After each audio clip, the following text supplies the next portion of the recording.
लोकाभिरामं रणरंगधीरं राजीवनेत्रं रघुवंशनाथं कारुण्यरूपं करुणाकरन्तं श्रीरामचंद्रं शरणं प्रपद्ये।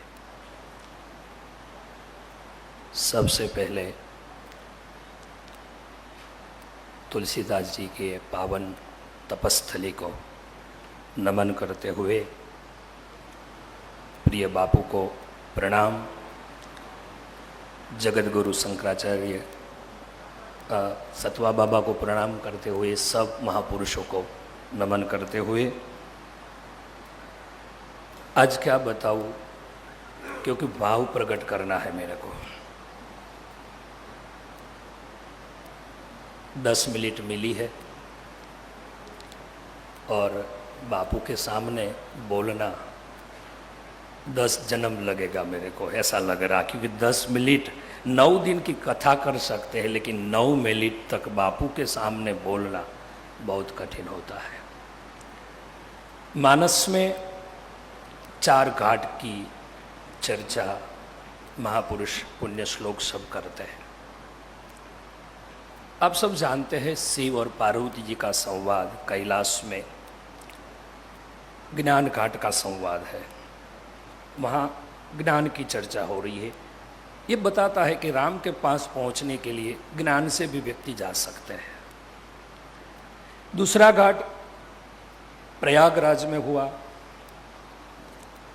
जो कर्म घाट की कथा एक महापुरुष अन्य महापुरुष को सुनाते हैं, वो कथा है। तीसरी कथा बाबा भूषण जी का संवाद गरुड़ जी के साथ रहा, वो एक घाट है। और चौथा घाट तुलसीदास जी अपने मन को भक्ति के घाट के स्थान पर बैठकर कथा सुनाते हैं। तो पहला घाट ज्ञान घाट है, दूसरा प्रयागराज वाला जो घाट है वो कर्म घाट है, तीसरा उपासना का घाट है और चौथा भक्ति का घाट है। थोड़े दिन पहले किसी ने मेरे को पूछा था कि ये प्रयागराज का कुंभ हुआ, उनका फल क्या है। तब मैं बापू जवाब नहीं दे पाया था, लेकिन आज चित्रकूट में आकर देखा तो पता चला कि ये कुंभ का फल है साहब। ये सबको देखकर लग रहा है कि फल है। तो 4 घाट की चर्चा मानस में है और हम सब स्वीकार करते हैं और स्वीकारना चाहिए। लेकिन मैं मेरी जिम्मेदारी के साथ, मैं पहले भी बोल चुका हूँ को जिसको ज्ञान से जाना है राम के पास, वो भगवान शिव के आधार पर पार्वती जी का संवाद के पर जाए। कर्म से जाना है, उपासना से जाना है, भक्ति से जाना है।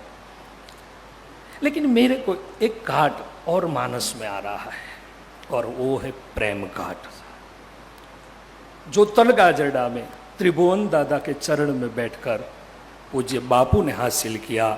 और मेरे को कोई पूछे, मैं मेरी जिम्मेदारी का साथ बोल रहा हूं कि ज्ञान घाट मेरे को थोड़ा दूर लगता है हरीश भाई। मानस के हम सब बंदे हैं, लेकिन मेरे को कोई पूछे कि कलयुग में आपको कौन सा घाट सरल रहेगा, तो मैं बोलूंगा कि प्रेम घाट, पूज्य बापू ने जो अपने त्रिभुवन दादा के चरण में हासिल किया और पूरे विश्व में सब राम कथा रखी और उसमें से जो प्रेम पाया, वो प्रेम घाट मेरे को बहुत सरल लगता है। मैं जो पाता हूं वो प्रेम घाट से पाता। हाँ, तुलसीदास जी का सब आश्रय करते हैं, वाल्मीकि का श्रवण कर आश्रय करते हैं, लेकिन रामचरित्र मानस को पढ़ते पढ़ते हुए भी एक घाट सरल लगता है मेरे को। और प्रेम घाट पर सब आते हैं, क्योंकि ज्ञान घाट पर शिव और पार्वती 2 ही है। आगे प्रयागराज में जो घाट है कर्म घाट, वहीं 2 ही है, भरद्वाज और याज्ञवल्क्य ऋषि। इससे आगे बाबा भूसुंडी और गरुड़ जी है। और अयोध्या में सरयू के नदी के तट पर गोस्वामी जी अकेले अपने मन को कथा सुनाते हैं। लेकिन यहाँ बापू जब कथा सुनाते हैं तो अकेले नहीं, प्रेम घाट पर लाखों की संख्या में कथा सुनते हैं।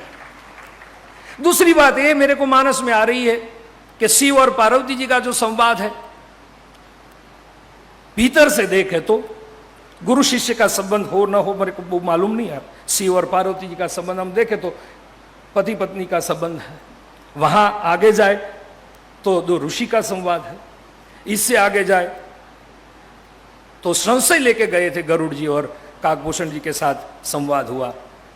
गुरु की परंपरा उसमें कितनी है वो मैं बच्चा हूं, पता नहीं है, लेकिन इतना मैं जरूर कहूंगा कि त्रिभुवन दादा के चरण में शिष्य के रूप में गुरु को चरण में बैठकर कथा जो पाया है, मानस पाया है, तो बापू ने पाया है।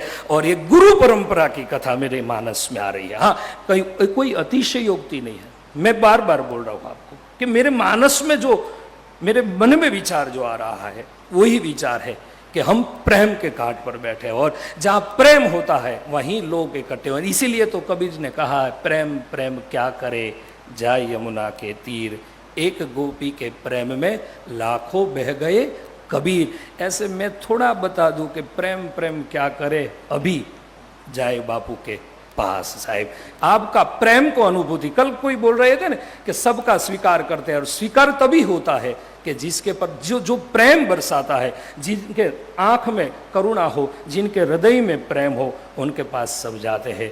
तो मानस के जो 4 घाट है वो तो है ही, लेकिन मेरे मानस में एक घाट मैं स्वीकारता हूँ, इसलिए बोल रहा हूँ, और वो है प्रेम घाट। वहाँ भी एक नदी है हमारे बापू के गांव में, रूपावा नदी के तट पर वो त्रिभुवन दादा के चरण में बैठकर मानस की एक एक चौपाई पढ़कर आज पूरे विश्व में प्रेम की बात रखते हैं। और इसीलिए बापू राम कथा ज्ञान यज्ञ नहीं, राम कथा प्रेम यज्ञ कराते हैं। और जहाँ भी उनकी जो भी कथा होती है वो प्रेम यज्ञ की कथा होती है। तो आज यहाँ चित्रकूट के पावन तट पर 4 घाट की तो चर्चा है, लेकिन एक घाट हुआ, वो है प्रेम घाट। तो आज ऐसे भी सबका, आप सबका दर्शन हुआ, और पूज्य बापू की कृपा तो सदा हम सब पर रहती है, और आप सब संतों का दर्शन हुआ।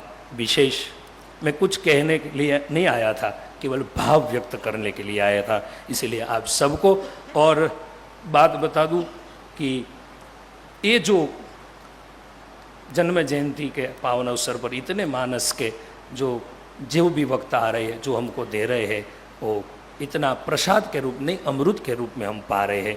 वो सब वक्ताओं को दंडवत प्रणाम करते हुए, आप सबके हृदय में विराजमान सीताराम जी को प्रणाम करते हुए, सबको प्रणाम के साथ जय सिया राम।